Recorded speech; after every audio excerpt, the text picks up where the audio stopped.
geekery at the library. So there's a 3D printer right here, and this is the Oh, setup for our screen stuff. We got digital cameras and a green screen and all kinds of cool stuff. We just can't wait to be able to have people.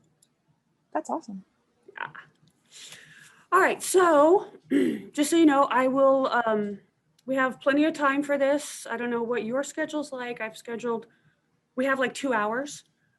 Usually the last, when I interviewed Tom, it was about an hour. We'll end up editing it down to a half an hour.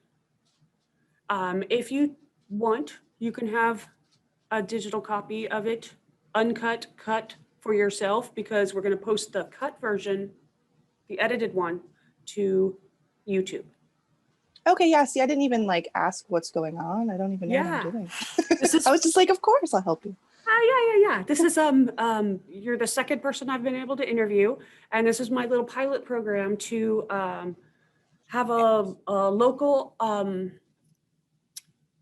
audio and visual history of this time, this current Okay. time in history. And I'm totally going for people local in Vallejo.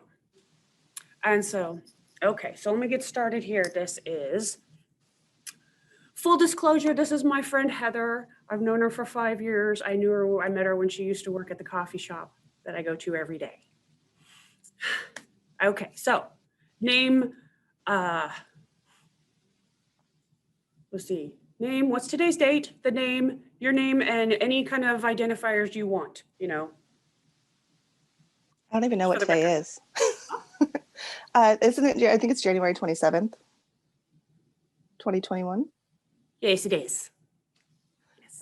My name is Heather Blevins. I also go by Heather Blithely. Okay. And I think that's it. okay. All right. So did you do this like homework when I sent you the questions, or did you just like go over the stuff to get a general idea about what you want to talk about? Or do you want me to, when I interviewed Tom, we didn't stick to hardly any of the questions.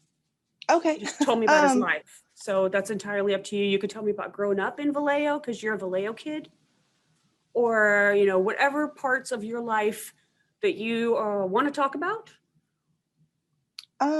I just kind of skimmed the questions that you sent. We can do however you want. I mean, we can see how it goes as we talk. All right. Okay. I'm just going to start out with questions about yourself, and then we can go into stuff. I definitely want to touch on the whole COVID thing because that's so current. Okay. But that's at the end. It's all good. Well, let's see. I know you're only 32, and, I'm coming from almost 20 years older than you. So it's so far. How has your life been different than what you thought of? I don't know. Did you have like a dream of something when you were a kid besides, princess or, a Jedi Knight, whatever? Yeah, I always thought at 32, I'd probably, own my own home by now and have gone to college and be working. And when I was really little, I wanted to grow up and be a steamfitter like my mom. And she told me no. She told me don't do that.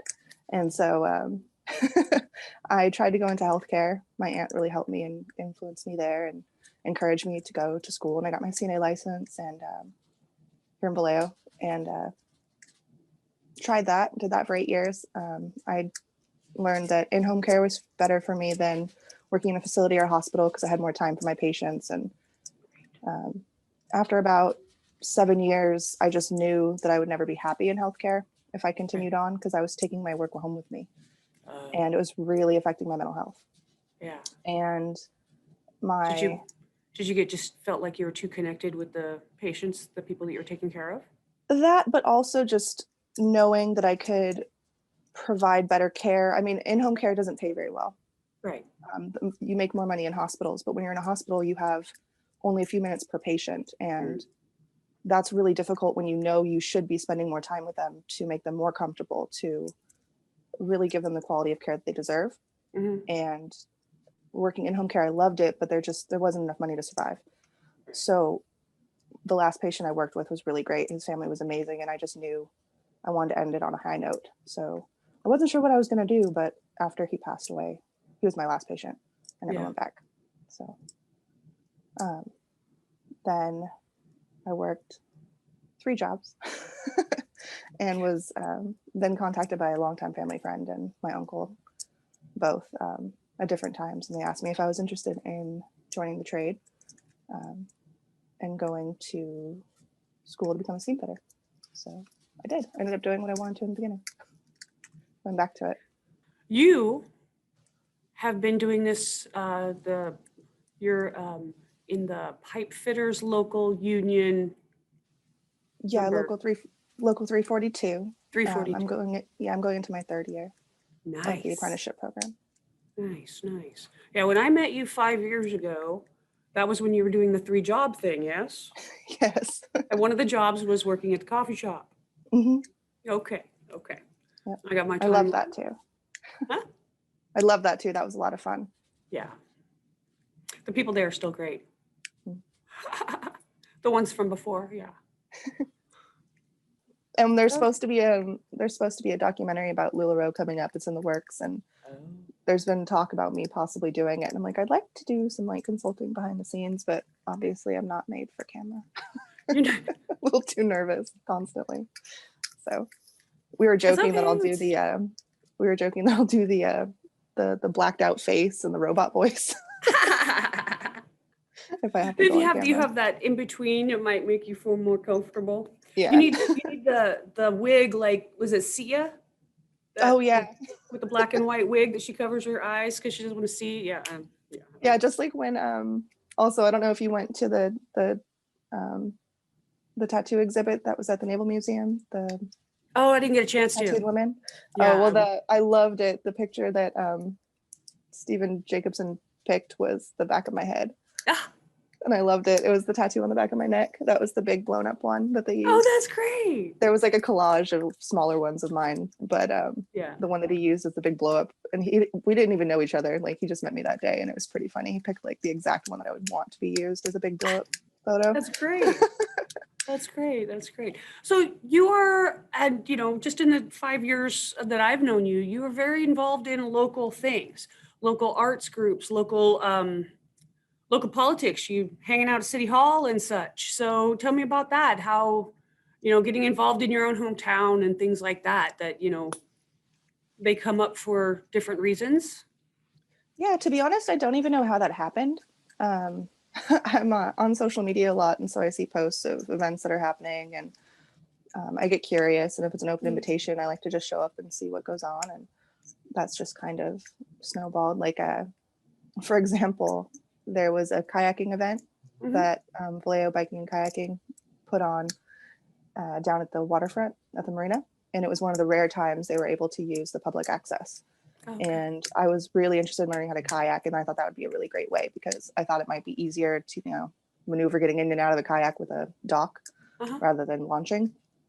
So I went over there, and then that's when I met Ken Sutu, and he actually paired up with me and was kind enough to spend his entire afternoon teaching me to kayak within the marina. And great.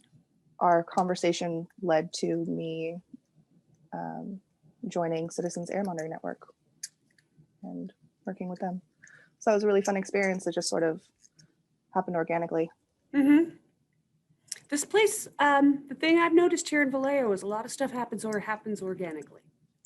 The art stuff ebbs and flows, and the, this and that. It just kind of grows, and it's definitely. I think that's because the chance meetings with people.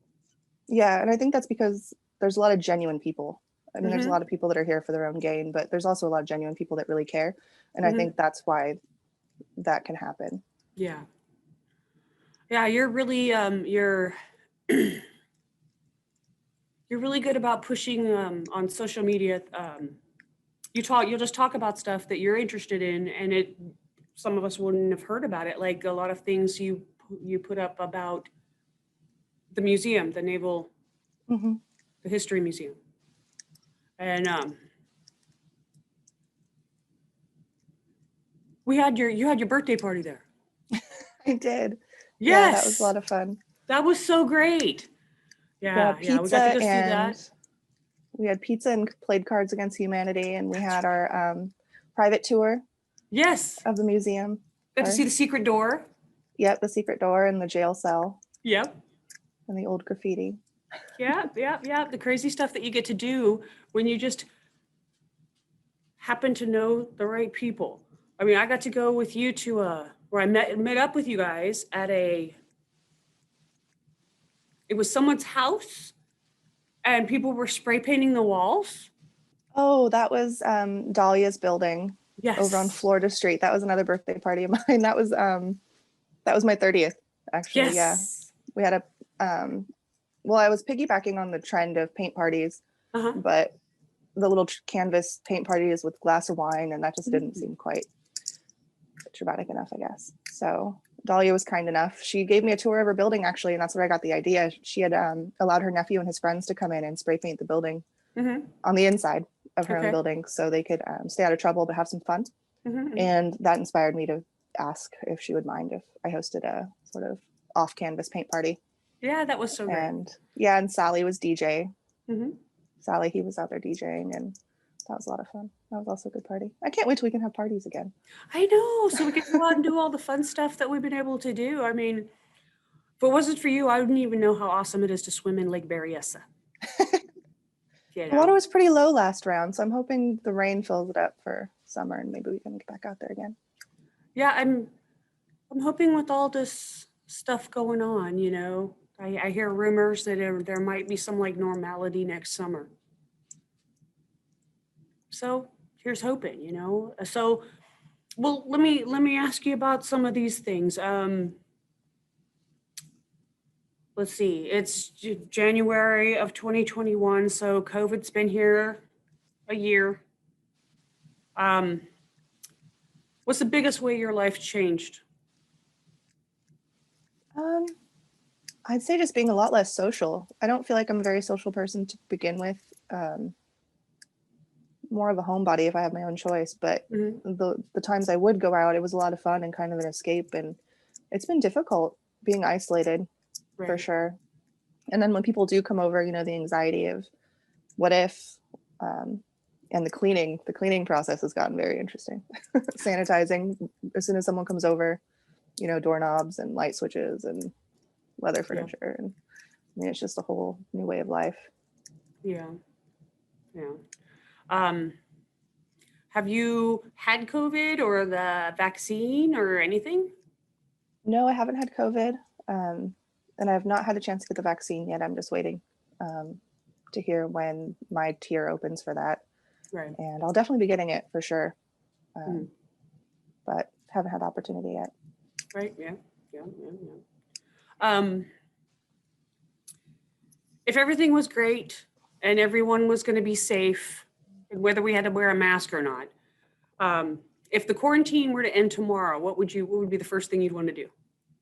I'd go get pancakes. I don't know why. It's the one thing I can't cook very well. Just so weird. You know, I know, I love to bake. I love to cook. If I'm not at work, I'm usually in the kitchen meal prepping for myself and others, but baking, whatever. But I don't know. I just can't do pancakes. And that's the one thing I really like to do. I really enjoy and I miss is my social time was usually going out to eat and going out to restaurants. And I miss good restaurant pancakes. They're just not the same. Yeah, so I'd have a pancake party. There is something about things. Other people cooking for you. That's always my favorite. That's people say, you know, what's your favorite type of food? Thinking you're going to pick a regional cuisine or an ethnic cuisine or something. And so when people ask me that, I'm like, it's always whatever someone else cooks for me. It is my favorite food, you know. And during quarantine, it was really difficult, you know, to not be able to go out to eat, but I did try and support when I did want to pick up takeout or get delivery. It was local only for probably the first 8 months. Right. Just locally owned businesses. Yeah. There's been a lot of changes. Some places have made it so far. Some places not so much. So yeah. What's been the comfort? What's the hope? What's been giving you hope and comfort this whole time of COVID this last year? Well, I'm fortunate enough that I'm an essential worker working in construction. So just having that little bit of normalcy is kind of gives me hope that we'll go back to more of a normal eventually. Yeah. The jobs I've been on have implemented really strict COVID protocols, so it's still really strange. But knowing that there is a way to return to a new normal, to kind of get back to things we used to do before, even if it's not the same way we did them. Right. So knowing that's possible, I mean, it's something as silly as the porta potties getting cleaned every single day is huge. And I didn't think that was ever possible. Probably no one else did either. No, it's something you don't really think about, but Right. Everyone touching the same doorknob. And then when you're in construction, you're not necessarily near running water. So, I mean, Right. you have, non-potable water you can wash your hands with, but it's not quite the same as, hot water. And Right. Right. Yeah. Yeah.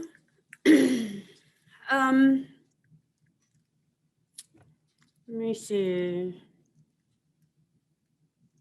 in full disclosure, I have my fidget cube going right now. I've seen those, but I've never actually been able to play with one. I've only seen the spinny kind. I think I have two. I'll see if I can find my other one. What are some of the most important lessons that you've learned in life, whether it's in school, through just a life lesson, watching other people make mistakes, whatever has been the biggest lesson that you've learned? Perseverance. I mean, just no matter what happens, just keep going.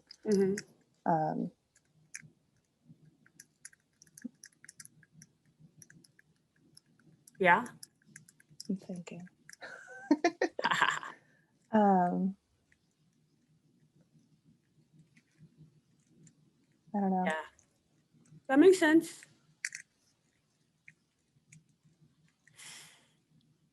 Like, I don't know. I was on my own since I was 17. So even when things get hard, I know I don't have anyone but me. I mean, I do have friends, but friends and family that would help if they could or they knew. But I've always felt like I need to rely on myself first. And no matter what happens, you just have to figure out a way to make it work. Yep. Okay.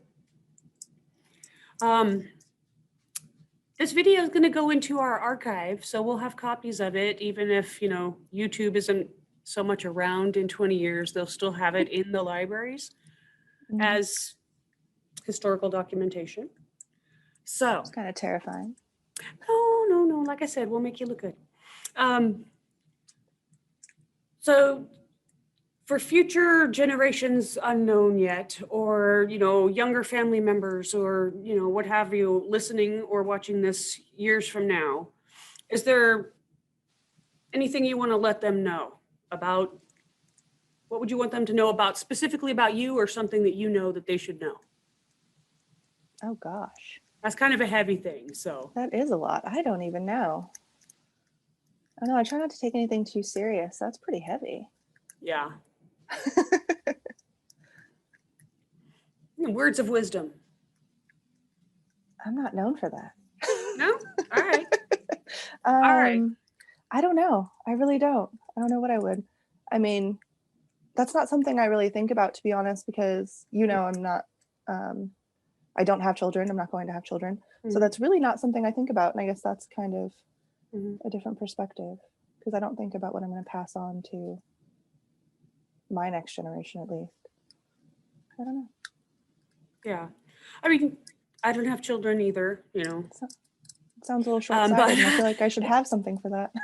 Yeah, but it's like, I've talked to my nephews about stuff, and one of them has promised not to let me be the lonely old person in the rest home. He's going to come visit. So yeah, Nice. that's kind of cool. But yeah, no, it's some of the stuff's a little heavier than you'd think. Yeah, for sure. That's all good though. Seriously. This might be a little easier to wrap your mind. How would you like to be remembered when you're gone?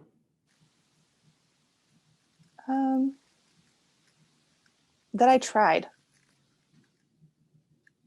Yeah. I always try and, I don't know, help people when I can. And I don't know. Oh yeah, But I you've tried. organized things to help groups of people. You've worked with all kinds of local places to try to get stuff for people and animals and all kinds of things. So it's all very local. Have you ever lived elsewhere? I have. When I was 17, I moved out, and I moved out to Santa Rosa for a Okay. couple of years.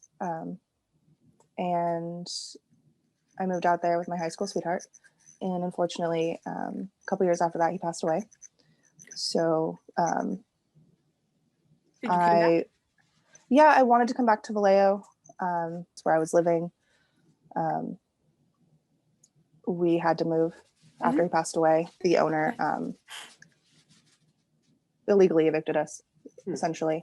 I mean, I was too young. I think I was 18 at the time, and I didn't know I had rights. I had no idea what to do. I was just being told I had to leave the house I was in within a couple of days, and I didn't have the mental capacity to handle it. And I just said, okay, I guess I'm leaving. I was actually working with some really great women out in Santa Rosa, helping them get their house ready to sell. And they were moving to New Mexico. And so they offered to pay me for my time to help them move. So I didn't have anything else going, so why not? So jumped in a moving van and helped them move to New Mexico, which was the longest trip.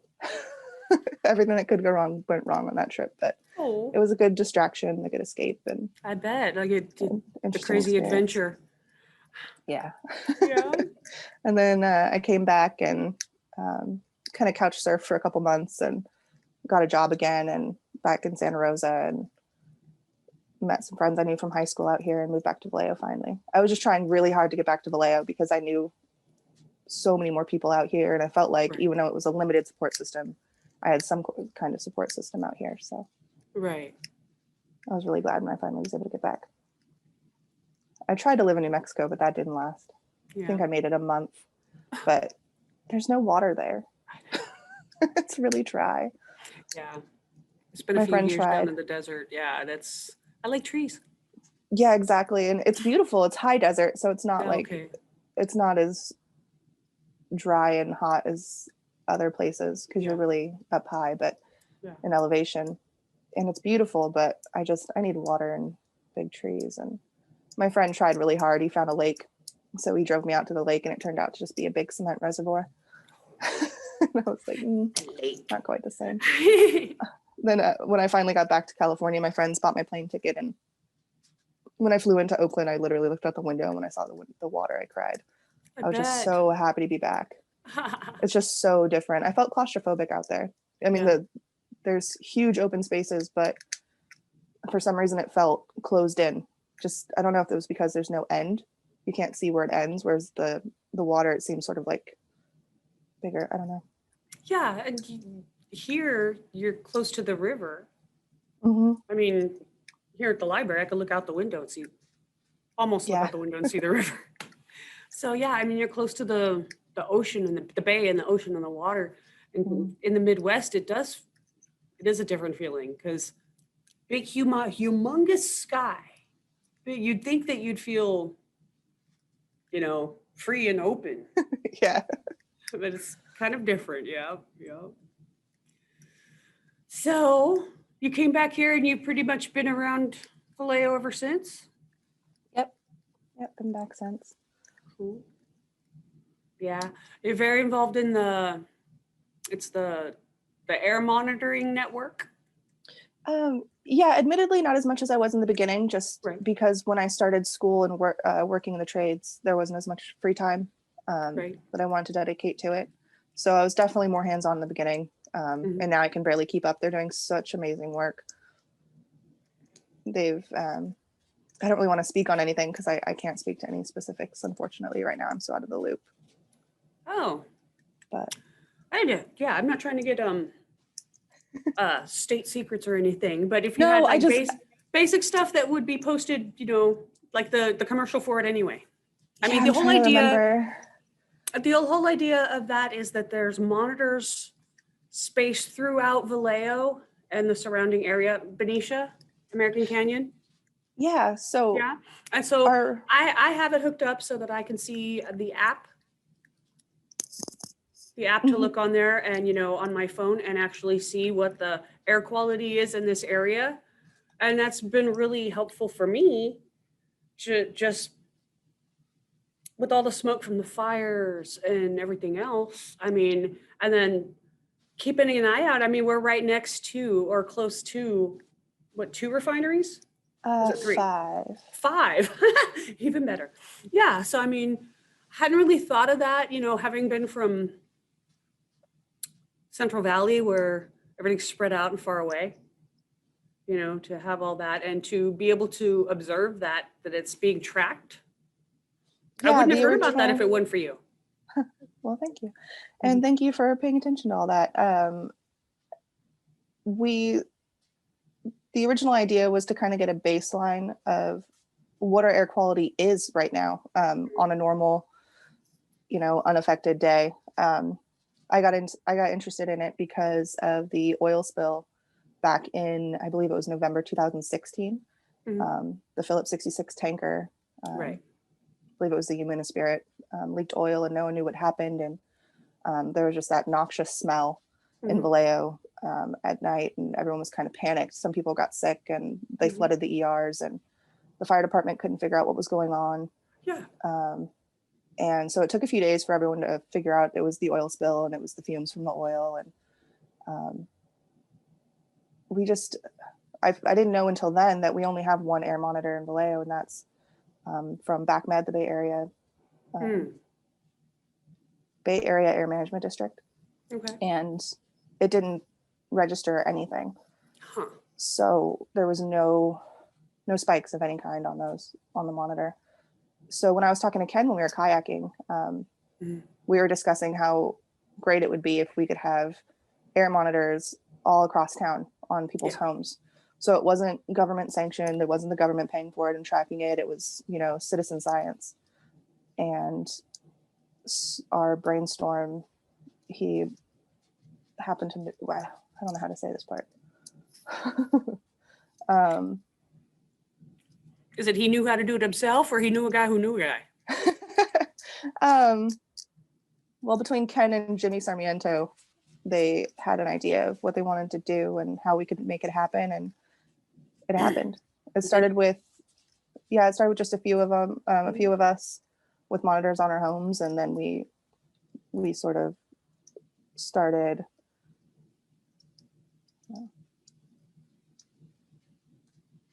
Weren't you guys doing fundraising at one point to just like, you know, for the actual equipment?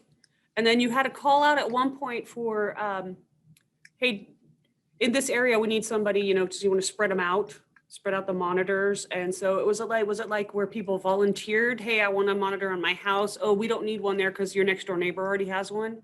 Or you try to spread them out, you know, but because what I've seen on the map is they're not all bunched up together, which is great because you need almost a grid. It's not really a grid, but it's kind of spread out good. Yeah, our original intent was to have one in each neighborhood. So if there was an event or some kind of say a fire, you can see kind of based on the wind direction where it was coming from and where it was most affected and where you can get cleaner air. And so our first priority was kind of identifying people or businesses in different neighborhoods that might be willing to participate and get a monitor, whether they paid for it and sponsored it themselves, or we had a very generous donation, which paid for, I can't remember how many monitors off the top of my head. I want to say it was 15 or more. I could be wrong. Don't quote me. I don't know if he wants to be identified, but that's okay. Jay Gunkelman. I know it's been posted on Facebook, so great. Hopefully that's okay that I say that. Maybe I should ask him first. Well, you know, if it's on Facebook, isn't it a historical record? Yeah. If it didn't happen on Facebook, it didn't happen, right? So yeah, we got quite a few people in different neighborhoods spread out, and then we reached out to people on Facebook that were in our Facebook group, Citizens Air Monitor Network Vallejo, who might be interested in hosting a monitor. Right. And the fire department has worked very closely with us. They've been really great. In our meetings, we've had at least one representative come to almost every single meeting. Nice. And we've had open communication, and they've donated equipment, and we've also received at least one grant. I think it's two. Like I said, I've been out of the loop for so long, unfortunately, with school and work, that Right. I'm sadly outdated in my info.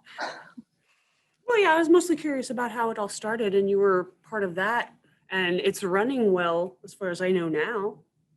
Yeah, it definitely has. They've done some really great stuff. Yeah, absolutely. Yeah, working with Thoreau and the fire department really helped us. Yeah. Get some really good momentum. That's great. That's great. Is there specifically anything you want to, talk about yourself? I mean, you bake, you're a Renaissance woman, you're a pipe fitter, you're a barista, you bake, you do other things. I know you host a mean barbecue. I don't know. I mean, if I could do a show like Drunk History, it would be on MLMs, but I don't really think I want to get into that today. That's okay. That's okay. Yeah. That's a deep one. It's very offensive to some people. Yeah, you're very involved in that, but we don't have to get into it. It's okay. That's a separate issue, you don't have to, everything doesn't have to cross over. It's all good. Yeah, I know that, I'm a baker. I love to bake. And when COVID started and everyone was clearing all the shelves, the flour was one of the first things to go, besides the toilet paper and the water, of course, and the Lysol. Right. And then the baking. There was like some strange surge that everyone wanted to bake. And I was like, no, that's my escape. I need that. So I actually ran across a guy posting that he worked at a restaurant, and if anyone needed any staples, to let him know. And yeah. He had flour.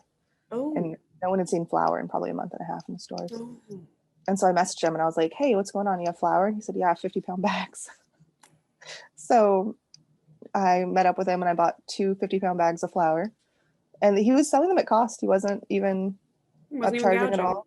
Nice. So I got some flour and some eggs. You think he'd make a little bit of cash for his trouble? Yeah, you would. I think I gave him a few extra bucks, but he just wanted to help out and help people. Nice. And it was really nice that I was able to start baking again. And then 50 pounds is a little ridiculous even for me. So I was able to share that with some other friends. I drove down to the Sacramento area actually and did a porch drop off for a friend that couldn't find any, and a couple people in town, and did some swaps. So that was that was kind of I don't want to say fun, but that was kind of fun, COVID fun, bartering and trading, and finding new sources for staple ingredients. Different things, yeah. Yeah, I really miss your banana chocolate chip bread. I can still make it. Really? Yep, still bake. Totally down with that, man. All right, I'll hook you up. These massive loaves. They're like this big, and then they're perfect. And they're banana bread with chocolate chips in it. Mm. My favorite is my zucchini with pineapple. Ooh. I can't get many people to try it, but it's really good. Pineapple bread. Interesting. Mm-hmm. But it's really moist. Mm-hmm. Oh, people hate that word, right? I was going to say that's a bad word. Because I think that it's only supposed to be used for cakes and breads. We need to hang out more. Yeah. I'll be glad when this whole COVID things, we could do barbecues, because you always have that. I'm sure you've probably been, playing with your backyard because you're always updating it. Yeah, I actually haven't been out there much. I don't know why. I know COVID doesn't mean you can't go outside, but my comfort zone was bed with Netflix. Like I didn't want to go. I would go downstairs to cook, and being outside, it seemed like everyone was watching you. I don't know, like kind of judging you, like, because there was so much confusion in the beginning with restrictions and what you could and couldn't do. Mm-hmm. When after my bike was stolen and I recovered it, I felt guilty for not riding it. I said, I put all this work into getting my bike back, and I haven't ridden it in probably a year. And the people that stole it probably would have used it more. So I felt kind of guilty. So I went for a ride, and 2 people smiled at me.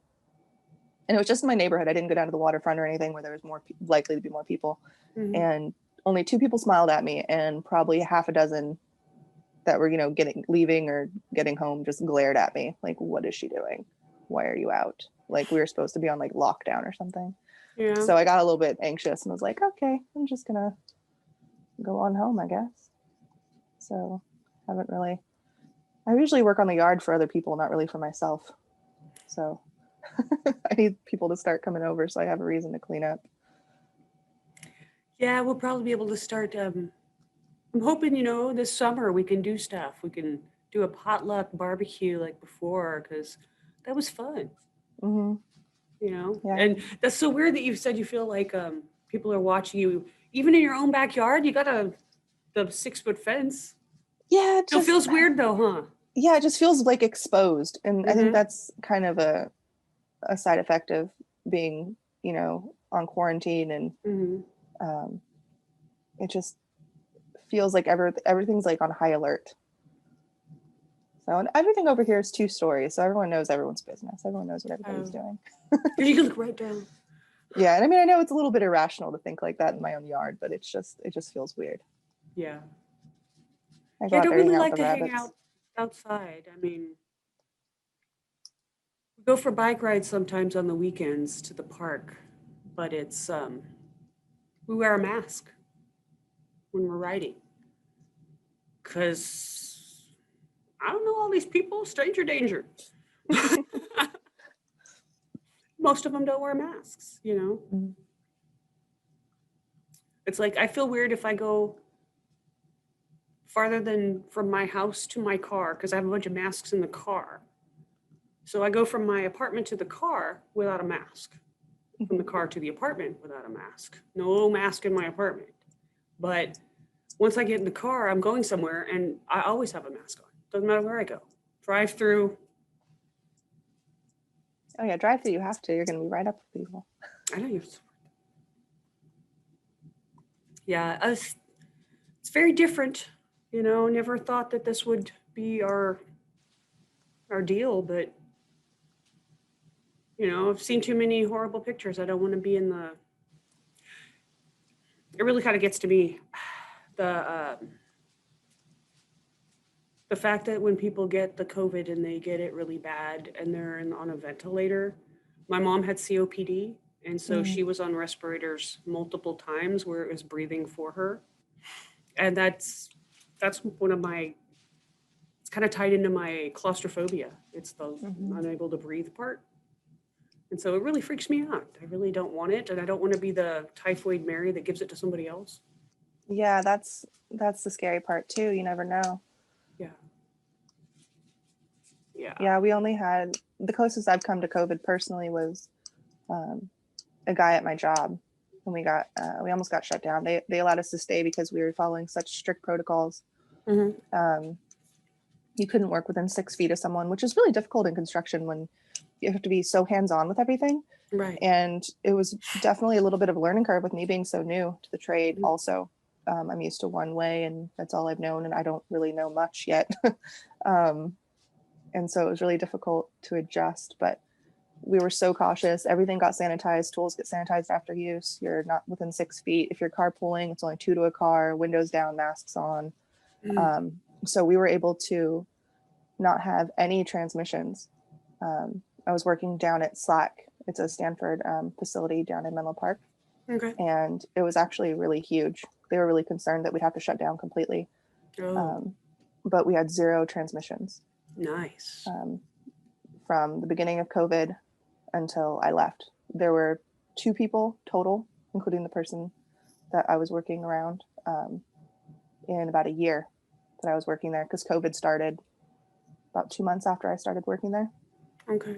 And we were able to continue working with no transmissions. Nice. It's pretty Have awesome. you ever had the antibody test? No, I haven't. No. But no we testing, did get tested. No testing, no vaccines, no nothing yet. They did do testing, the swabs, the nasal swabs, at Slack. where I was working. They did that for their employees. You just had to make an appointment and pop up and go to the tent, and they let us do it ourselves. So that was a little nice. I was so worried. I was like, I don't About want someone to jamming something up your nose. I don't want someone poking my brain. I know, right? I'll So, poke my own brain with a exactly. Q-tip. But we all got tested, and that's how they found out that he had it. So Oh, his symptoms were relatively mild in the beginning, and then he was hospitalized for a while, but he made a full recovery. nice. Okay, good. Yeah, I have an ex, and his aunt and uncle and one of his cousins died of COVID. He's in Wisconsin. But that's, I'm just glad hearing about people that are getting the vaccine. Yeah. Trying to wait patiently for my turn. I don't know where we are on the list. I don't know where, essential workers. Yeah, I'm not sure. Yeah. I've been trying not to pay too much attention to it anymore. In the beginning, I was kind of glued to it. Anything that came out, any new articles, any new studies. But it just kept changing so rapidly. It didn't seem to matter how much you paid attention. The information was always changing. So just the best thing you can do is just stay away from people and wash your hands and wear a mask till they figure it out. Well, here's hoping we get to go swimming in Lake Berryessa this summer. Yes. That would be very, very cool. Get Jeremy or Jeffrey. Jeffrey. Sorry, I think it's Jeremy. There's like 3 Jeremys around here. Jeffrey. And the SS Lovegood. Yeah, I don't know where that is. I don't know who ended up with that. I think it may have died a horrible death. We can come up with a new ship. We can get another one. I needed to buy some new floaties. Yeah. Man, I could have used some floaties last night. Jeez, that weather was not. Yeah, it was a big storm. It's porta potty blew over. Your what? The porta potty blew over at work last night. Came around a corner and there it was on the ground. That's got to be messy. Rough. Yeah, I didn't look too close. It was dark. I just avoided that whole area for a while. You just avoid that, yeah. Yeah, there's been power outages and a few here and there from last night. Not local. I know there was one in Lodi, but yeah, I think it's probably just like here and there. If a limb hits a power line, that kind of thing. A lot of small limbs just blowing around everywhere. It's just a mess because the wind is kicking. And then we're supposed to get more rain. Like storming for the next couple days or something. Oh, great. I haven't looked at the weather. I don't even know what's going on in the land of living anymore. Yeah, is it that graveyard? Yeah, I wake up at about 3 p.m. and I either go to school and then go to work or go to work. And I mean, I start school or work, whatever I'm doing first, on one day, and I go home on another day. And it's so bizarre. I'm still not used to it. I get home, my roommate's like, is it good morning or good night? Are you getting up or are you going to bed? For me or you? Exactly. I'm like, I don't know anymore. Just, I know where I need to be. Do you get home early in the morning? Mm-hmm. Yeah, I get home usually before 6. Okay. So I'm getting home when most people are getting up, but I like it. I enjoy it. I'm eating a lot healthier because there's not really very many options. Again, can't get pancakes at 5:30, 6 o'clock in the morning yet. So I don't know. It's, and I've adjusted way better than I thought I would. So I actually really enjoy it, and I wouldn't turn it down again. Mm-hmm. Do you get paid extra for working graveyard? Like a shift differential or something? Yes, but I don't know what it is because I didn't ask. Something is something, right? Yeah, I didn't ask, and I get a paycheck, and looks right. Really should be paying more attention to that, but yeah. But you reside with your partner and a roommate? Two roommates now. 2 roommates, and everybody in your home sphere is okay. Everyone's healthy, okay? Mhm. Good, good. Okay. Yep. Yeah, everyone's Glad to healthy. Yeah, we're all pretty much homebodies. I mean, roommate has friends come over once in a while, but again, like I said, we're really careful. So thankfully, we've all stayed safe. Cool, cool. Yeah, that's, well, you know, that's what you do. Yep. Well, I'm going to get with you later about when you get a chance. I know you're working the graveyards and you're busy and all that, but Should next be time over you any go day. through It should be over any day. It's driving me nuts. I should have been. I was really excited when we could reschedule because I was supposed to be laid off this last weekend. oh, So I should have been back to day shift oh, but just not feels, yet. and no, I don't know what's going on. Well, when you do get to the point where you're going to start baking for stuff again, then Oh let me yeah. know and I will order some bread. Yeah, I'll let you know. I usually am baking on Sundays right now because I need to stay up at night anyway. So I find little quiet tasks, obviously, because everyone else is asleep, but Yeah, that I baking can do. works. And I love baking for the guys. It's a lot of fun.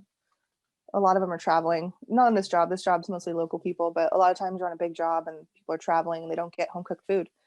And so I love to bake and share that with the guys and a little taste of home.